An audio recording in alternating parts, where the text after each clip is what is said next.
Welcome to Gokul kitchen. இன்றைக்கி நான் செய்ய போகிறது பாறை மீன் வறுவலுங்க. இதில் வந்து முள் வந்து கம்மியாக தான் இருக்கும், குழந்தைங்களுக்கும் கொடுக்கலாம். வாங்க எப்படி செய்யலான்னு பார்க்கலாம். மீனை மஞ்சத்தூள் உப்பெல்லாம் சேர்த்து நல்லா 4-5 தடவை கழுவி எடுத்துக்கிட்டேங்க. இப்போ வந்து மசாலா சேர்த்துக்கலாங்க. மஞ்சத்தூள் 1/4 ஸ்பூன், தனி மிளகாய்த்தூள் 1.5 ஸ்பூன்,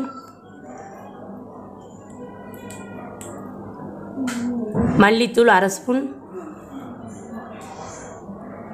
அரிசி மாவு 1 ஸ்பூன் சேர்த்துக்கிறேங்க. மீன் வறுக்கும்போது நல்லா மொறு மொறுன்னு வரும், சாப்பிடவும் நல்லா டேஸ்ட்டாக இருக்கும்.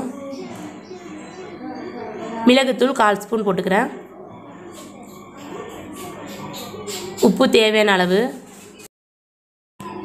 நான் வந்து 1 கிலோ மீன் எடுத்துருக்கேங்க. இந்த மசாலாவை சேர்த்திங்கன்னா கரெக்டாக இருக்குங்க. மசாலாவை நல்லா மிக்ஸ் பண்ணி விடுங்க. மீனோட நல்லா உப்பு காரம்லாம் சேரட்டும். ஒரு 20 நிமிஷமாவது ஊறினாதாங்க நல்லாயிருக்கும்.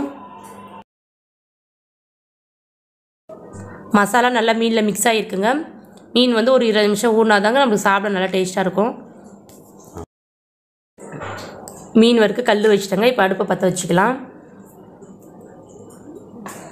நம்மளுக்கு மீன் வறுக்க நான்ஸ்டிக்கை விட இந்த மாதிரி கல் வச்சு வறுத்தோம்னா நல்லா சீக்கிரம் ஒரு மொறுன்னு ஆகுங்க. நம்மளுக்கு மீனும் உள்ளே நல்லா வெந்து வரும். எண்ணெய் 1.5 ஸ்பூன் ஊற்றிக்கிறேன். எண்ணெய் சூடாயிடுச்சுங்க. இப்போ மீனை சேர்த்துக்கலாங்க. அடுப்பை வந்து வேகமாக வைக்காமல் சிம்மிலே வச்சு வறுத்தெடுக்கலாங்க. மீன் வந்து நம்ம அடிக்கடி திருப்பி போட வேண்டாங்க. ஒன் சைடே ஒரு 3 நிமிஷம் வெந்து வரட்டுங்க. அதுக்கப்புறமா நம்ம 2வது சைடு திருப்பி போட்டுக்கலாங்க. இப்போ மீனை திருப்பி போட்டுக்கலாங்க.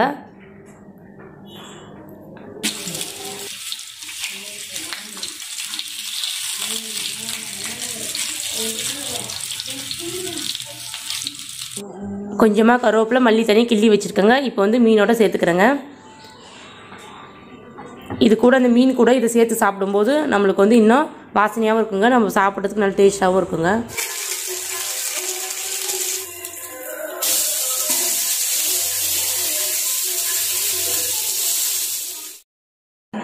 அவ்வளோதாங்க, மொறு மீன் வறுவல் ரெடி ஆயிடுச்சுங்க.